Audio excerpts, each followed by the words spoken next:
Сәлем, достар. Бізбен бірге дүниетану әлеміне саяхат жасауға дайынсыздар ма?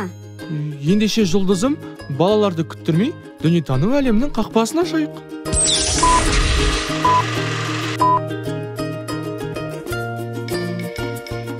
Асылхан, бүгінгі саяхатта балалар не біледі? Соны айта кетейік. Достар, біз бүгін дүниетанудың алғашқы қадамын еліміздің әкімшілік аймақтарға бөлінуінен бастайық.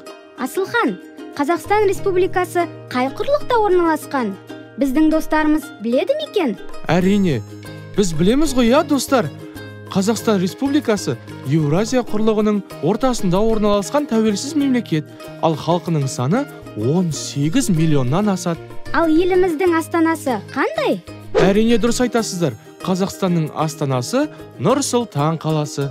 Жарайсыздар, достар. Алдарыңызда Қазақстан аумағының әкімшілік аймақтық картасы. Қазақстан аумағы 17 әкімшілік аймаққа бөлінген.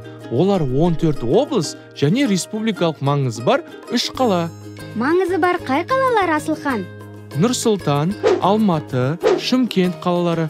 2018 жылы Шымкент қаласының халқы 1 миллионға жетті.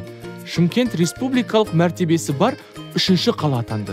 Қандай керемет! Ал облыстарды атап өтетін болсақ, Батыс Қазақстан облысы, Ақтөбе облысы, Маңғыстау облысы, Қостанай облысы, Қызылорда облысы, Жамбыл облысы, Алматы облысы, Шығыс Қазақстан облысы, Қарағанды облысы, Павлодар облысы, Солтүстік Қазақстан облысы, Атырау облысы. Достар, сіздерге бүгінгі саяхат қызықты болды ма? Ендеше келесі саяхатта кездескенше, достар. Сау саламат болыңыздар, достар!